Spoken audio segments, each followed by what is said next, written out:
I'm Hector Carcel Villanova, economist at the Statistics Department of the IMF. Mobile money has certain features that have made it an interesting way of increasing financial inclusion of the unbanked population, especially in low and middle-income countries. With mobile money, transactions, all that is needed is a rather inexpensive utility phone.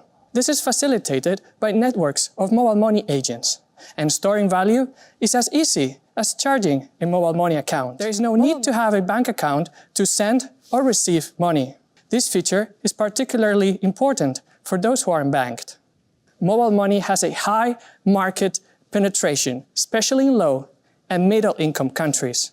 KYC, or Know Your Customer onboarding policy, consists on being able to identify customers or gathering enough information to detect possible risks. Imagine a daily wage worker who migrated to a city and wants to send money back to her family in the village, but they don't have bank accounts or even access to a bank. Welcome to Mobile Money, a financial service offered by mobile network operators. With Mobile Money, you can drop into a neighborhood store which acts as a mobile money agent and load cash onto your phone.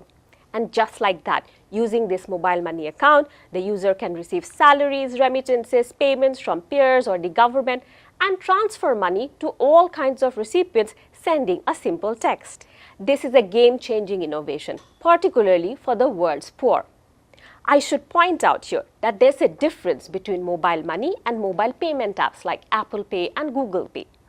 These are payment applications that rely on already having a bank account or credit card. 안녕하세요, 더월드입니다. 여러분들은 지금 모바일 머니라는 디지털 화폐에 관한 홍보 영상을 보고 계셨습니다. 최근 국제통화기금 IMF가 적극적으로 프로모션을 하고 있는 영상을 제가 짧게 요약을 해보았는데요.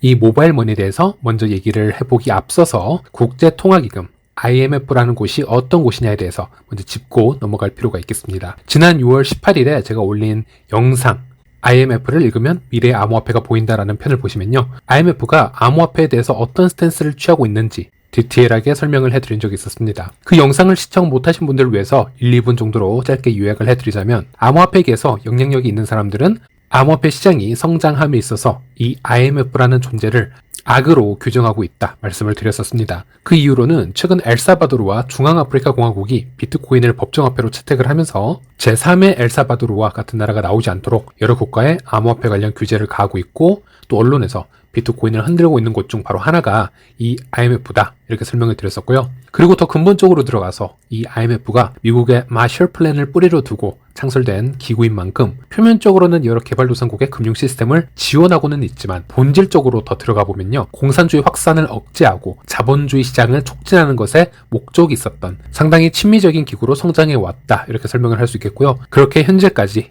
이 IMF라는 기구는 패권국가의 오른팔과 같은 존재로 금융시장을 매우 보수적으로 관리해 주어 왔었기 때문에 예측할 수 없었던 암호화폐의 등장을 매우 위협적인 요소로 바라보고 있다는 점도 동시에 말씀을 드렸었습니다. 그래서 IMF는 이 암호화폐의 등장을 전체 금융 시스템의 붕괴로 인식을 하고 있고요. 이를 억제하기 위해서 여러 방면에서 비트코인 죽이기 활동을 해왔다 이렇게 보시면 되겠고요. 하지만 비트코인처럼 탈중앙화가 잘 되어 있는 암호화폐를 단속하거나 규제하는 것이 매우 어렵다라는 것을 깨달은 IMF는 새로운 방향성을 택하게 되는데요. 그것이 바로 CBDC라고 하는 중앙화 기관에 종속된 디지털 화폐의 선점이고요. 또 비트코인과 같은 탈중앙도가 높은 POW 코인 같은 경우 친환경적이지 못하고 에너지 비효율적이라는 내러티브 전파 정도 라고 제가 언급을 해드렸었습니다. 여기까지가 IMF에 관한 제 저번 영상의 핵심 내용이었습니다. 그런데 최근에 이 IMF에서 매우 적극적으로 홍보를 하고 있는 새로운 네트워크가 하나 있는데요. 바로 그것이 모바일 머니라는 것입니다. 이 금융 혜택을 받지 못하는 사람들이 결제 시스템을 사용하기 위해서 굳이 은행 계좌를 보유할 필요가 없다라는 점, 그리고 구형 모바일 폰은 심카드를 포함해서 매우 저렴하게 구매가 가능하기 때문에 이런 점을 강력한 장점으로 내세우고 있는 것을 보았고요. 그래야 휴대폰 하나로 아주 손쉽게 금융 활동을 할 수 있게 되었다. 이제 이런 얘기를 하고 있는 것을 볼 수 있었습니다. 참 아이러니하게도 금융 인프라가 낙후되어 있어서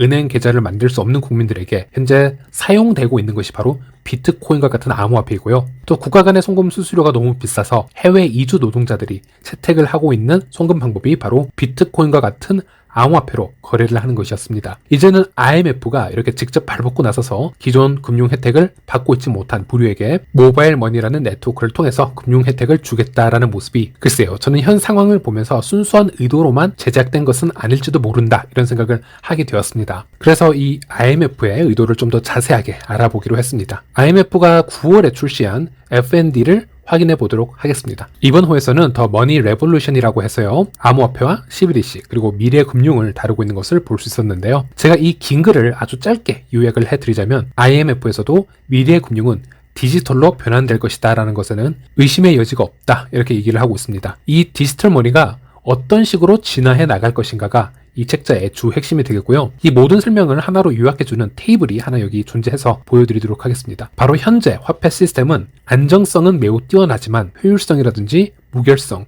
개방성, 적응성에 관해서는 개선의 여지가 존재한다라는 점을 얘기를 하고 있고요. 암호화폐 같은 경우는 개방성과 적응성 정도는 아주 뛰어나나 다른 부분에는 매우 취약하다라는 점을 강조하고 있는 것을 볼 수 있었습니다. 결국 기존의 법정화폐와 암호화폐 모두 완벽하지 못한 특성을 지니고 있기에 미래의 새로운 디지털 화폐에 이 단점들을 보완할 수 있도록 하겠다라는 것이 이 책자의 주요 내용이 되겠고요. 이 얘기를 기술적인 부분으로 풀어본다면 CBDC의 디지털 자산을 허가형 블록체인 위에서 작동하도록 하여 여러 이점을 만들어 나간다라는 것이 이 IMF가 말하는 최종 계획이 아닐까 한번 조심스럽게 요약을 해보았습니다. 또 중요한 것은 IMF는 비트코인 같은 경우에는 화폐로서는 완벽하게 실패했다 이렇게 여러 번 언급을 했음에도 불구하고 암호화폐계의 스마트 컨트랙이라는 기능은 매우 높은 잠재력을 가지고 있다 이렇게 표현하고 있는 것을 볼 수 있었습니다. 즉 크립토 산업이라고 하여 모든 것을 배척하려 하지는 않고 장점의 일부는 받아들여야 된다라는 것이 이 IMF의 논리라고 할 수 있겠고요. 다시 한번 요약을 해보자면은 이 책자를 통해서 알 수 있었던 부분은 IMF가 전 세계적으로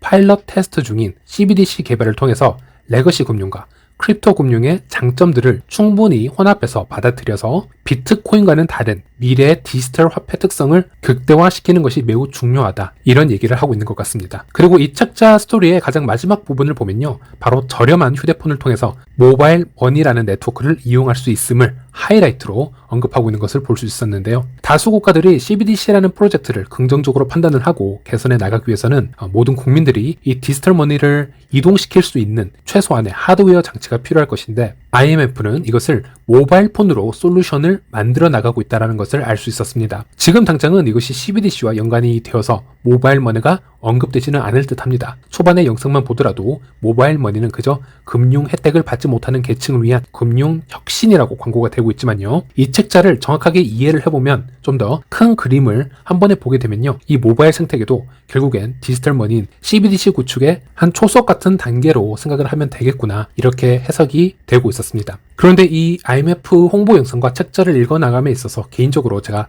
딱 짚어서 뭐라고 말씀드릴 수는 없지만 뭔가 상당히 어색한 부분이 여기저기 존재했다라는 것을 느낄 수가 있었는데요. 결과적으로 이들의 논리를 보면요, 이 모바일 머니의 핵심은 구형 휴대폰으로도 금융 혜택을 쉽게 얻을 수 있다라는 것이 주 포인트였습니다. 그래서 영상이나 책자에서도 저렴한 구형 모바일 폰이라는 이미지가 항상 무기로 출연을 했었고 강조가 되어 왔었는데요. 하지만 지금은 2023년을 향해서 움직이고 있습니다. 현재 해외에서는 스마트폰의 가격도 매우 저렴해지고 있고요. 개발도상국의 중고폰 시장 또한 스마트폰으로 대체가 되고 있는 시점입니다. 현 시대에서 모바일 시장은 엄청난 속도로 변하고 있고 현재 여러 아프리카 국가들의 국민들의 스마트폰 보급률을 생각을 해보았을 때 이 구형폰을 통해 이루어지는 아주 1차원적인 모바일 머니 시스템이 내년이나 내후년에도 큰 메리트로 작용이 될 수 있을까라는 생각이 먼저 들었었습니다. 사실 모바일 머니 시스템을 자세하게 분석을 해보면요, 휴대폰 기기를 통한다라는 점을 빼고는 웨스트 유니언이나 머니그램과 같은 핀테크 기업의 서비스와 큰 차별성을 느낄 수 없었습니다. 즉 여기서 IMF가 얘기를 하는 휴대폰으로 대중성을 공략한다라는 점은 충분히 이해가 되지만 2023년을 향하는 지금에서 이 영상을 보면요, 암호화폐의 뛰어난 시스템으로 이미 항복 선언을 하고 있는 핀테크 기업의 시스템을 모방하고 있고 시대의 흐름을 따라잡을 수 없는 아주 1차원적인 구형 모바일 폰으로 금융 혁신을 얘기한다는 점은 뭔가 모르게 시대착오적인 아주 어색한 부분이 존재하고 있다라는 그 점을 제가 말씀드리고 싶었고요. 제가 여러 국가들과 금융 거래를 10년 이상 해왔고 개발도상국에서 오래 거주를 해왔기 때문에 이런 송금 시스템에 대해서는 매우 민감하게 평가를 내리는 편입니다. 실제 이 기사를 보면요, GSMA 인텔리전스의 보고서에 따르면 사하라 사막 이남 아프리카의 휴대전화 가입자는 46%, 그리고 스마트폰 채택률은 64%라고 합니다. 그 외에도 다른 아프리카 국가들도 이와 흡사한 비율을 가지고 있었는데, 이 말은 아프리카 국민의 절반은 이미 휴대폰을 가지고 있고 그중 60% 이상은 이미 스마트폰을 가지고 있다라는 얘기가 되겠습니다. 즉 미래에는 모바일 폰을 구매할 여력이 있는 아프리카 국민들은 저가 스마트폰을 구매할 비중이 앞으로는 기하급수적으로 늘어날 수 있다. 이렇게 생각을 해볼 수가 있겠는데요. 예를 들어 제가 거주하고 있는 필리핀만 하더라도 3, 4년 전만 해도 스마트폰 하나를 구매하기 위해서 상당히 높은 가격을 지불해야 되는 시기가 있었습니다. 근데 지금은 저가 중국산 스마트폰과 이제 로컬 기업들이 스마트폰 판매를 시작하게 되면서 동남아 스마트폰의 가격을 보면요. 이제는 4만 원에서 5만 원 정도의 가격대도 충분히 새로운 스마트폰을 구매할 수 있는 수준이 되었습니다. 물론 중고 스마트폰 시장에서는 이보다 더 저렴한 가격으로 거래가 될 것이라고 생각을 합니다. 2022년인 지금은요, 스마트폰을 가지고 있지 않은 동남아인을 찾기가 오히려 더 힘들 정도입니다. 그래서 제가 이 상황을 조금 분석을 해보면 여기서 IMF가 굳이 구형 모바일 폰이라는 이미지를 세뇌시키고 있는 것이 어쩌면 본인들이 현재 홍보를 하고 있는 모바일 머니라는 디지털 화폐의 기술적 한계를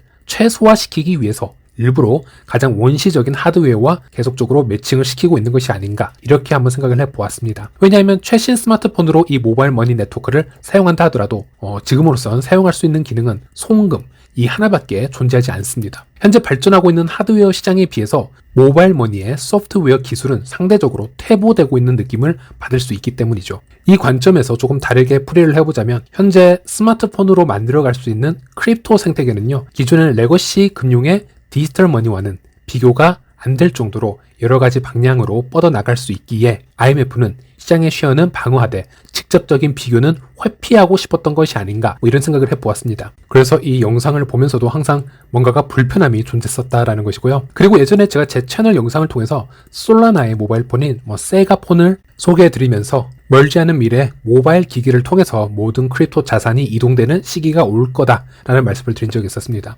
누가 보더라도 이 모바일 머니 시스템보다는 이 솔라나의 세가폰의 영상이 현대시대의 디지털 혁명에 가까운 영상이 아닌가라고 생각을 하고 있는데요. 물론 그럼에도 불구하고 저는 이 세가폰을 긍정적으로 평가하지는 않았습니다. 이 폰의 구입 가격이 무려 $1,000에 육박했기 때문에 암호화폐의 대중성이나 탈중앙성보다는 중앙화된 기업의 수익에 초점이 맞춰진 프로젝트가 아닐까, 저는 이렇게 평가를 했었고요. 다만 이를 시작으로 솔라나 말고도 다수의 암호화폐 프로젝트들이 이젠 PC가 아니고 모바일을 기준으로 해서 생태계가 움직일 수 있도록 설계해 나갈 것이다 라고 요약을 해드린 적이 있었습니다. 자, 우리는 지금 이렇게 보시는 것처럼 솔라나의 세가폰과 또 IMF의 모바일 머니 홍보 영상을 보면서 지금 우리는 기존의 레거시 금융과 크립토 금융이 세계 곳곳에서 이 모바일 폰을 통해서 마켓쉐어 쟁탈전을 벌이고 있는 것을 목격하고 있습니다. 어쩌면 정말 답은 간단한 곳에 있을지도 모른다는 생각을 해봅니다. 세계 모든 인구가 가까운 미래에 금융활동을 할 수 있게 된다면 그 솔루션은 단 하나만 존재하는 것일지도 모릅니다. 바로 모바일 기기를 통한 금융 활동인 것이죠. 이 모바일 기기를 통해서 우리가 몇 퍼센트의 레거시 금융과 몇 퍼센트의 크립토 금융을 잘 배합을 해서 생태계를 만들어 나갈지는 좀 더 지켜봐야겠지만 현재로서는 유망한 모바일 프로젝트에 관심을 가지고 먼저 선점을 하는 것이 매우 중요하다 할 수 있겠습니다. 오늘은 제가 이 영상에서 굳이 제가 좋아하는 프로젝트의 이름을 말씀을 드리진 않겠지만 현재 스마트폰을 통해서 구축되는 암호화폐 프로젝트 중에서 지금 제가 보았을 때 미래가 약속될 만한 프로젝트는 딱 하나밖에 존재하지 않습니다. 그 프로젝트 절대 놓치지 마시고요. 꾸준히 미리 관심을 가져 놓으시라고, 또 선점을 먼저 해 놓으시라고 제가 부탁을 드리겠습니다. 오늘은 여기까지입니다. 시청해 주셔서 감사합니다.